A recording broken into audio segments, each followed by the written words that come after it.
Hi there. So it's 2026 and some may say that this camera is outdated. Now when we have the Action 5, Action 5 Pro, Action 6. Today we are breaking down the exact settings, color profile, and how to master this device.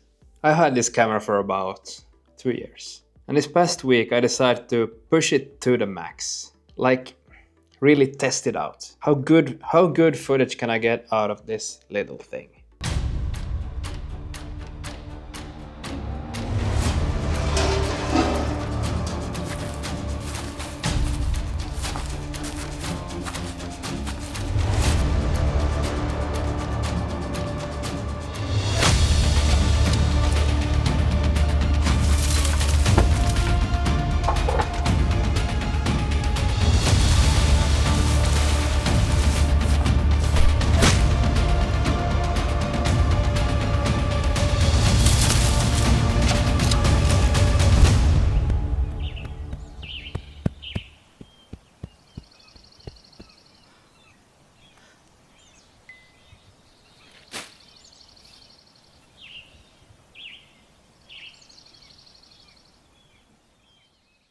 So this camera is actually a cinematic powerhouse, but you need to treat it like a cinema camera. The first rule to master is the 180-degree rule. If you want that natural movie like motion blur, like that's motion blur. It kind of mimics the human eye. Then your shutter speed should always be double your frame rate. And since I shoot in 25 frames per second, I will set my shutter speed to 1/50. And I will keep my ISO pretty low, so between 100 and 800. Point number 2, color profile. This camera has something called D-Log-M. When you look at the screen right now, the footage may look kind of flat and boring. But this flat image is the cheat code. It saves all the details in the bright highlights and the dark shadows. It gives you that dynamic range you need to color grade the footage later and get that perfect mood. So I use Final Cut Pro, and in the effects panel I go to color and apply the custom LUT effect. Then I drag it onto the timeline. In the video inspector I select DJI Osmo Action 4x709 LUT, which you can download from DJI's website. To keep it simple, I then go to the color grading preset, pick a lookalike, drag it into the clip and adjust it to taste, and that's it.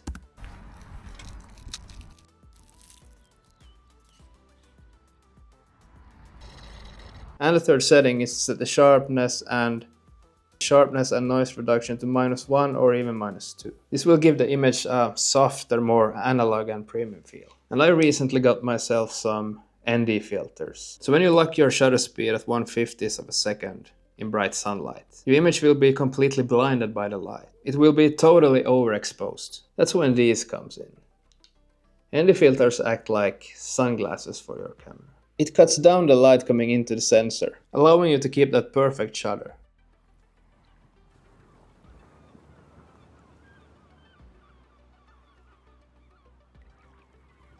But you need to know when to use these. So in low shutter speed and an ND filter, it works perfectly when the camera moves slowly or standing still on a tripod, or when you're just vlogging. It creates a smooth cinematic flow. However, if you're doing actual action shots, like riding a mountain bike, you need to change your strategy. With low shutter speed, fast action will become a blurry mess.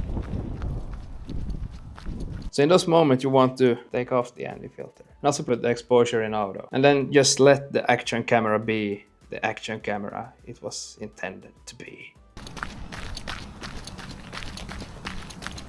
So for action shots we need a shutter speed to fly. And we can also raise our frame rate to 50 or 60. So is the solution to get ND filters? Well, to be honest, this camera does a pretty good job even in auto. Right now I'm having the exposure in auto. I just control the frame rate, color profile, and within what range I want the ISO to be. It's only 12 degrees Celsius today. We had some pretty good warm sunny days. But now, 12 degrees. Another important thing is to play around with angles and maybe try those more unusual angles. I actually made a video about this, I will leave the link in the description.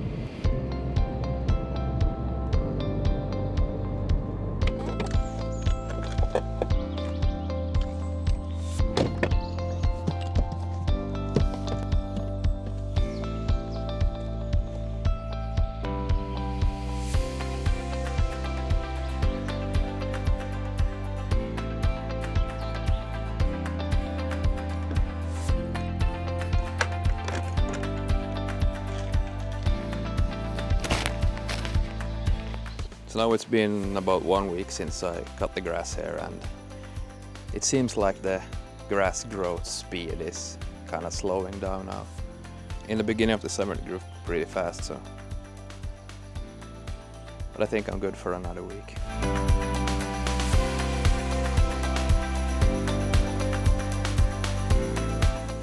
So when I set the shutter to auto, it's usually these kind of situations where I just walk around with the camera and vlogging and stuff like that.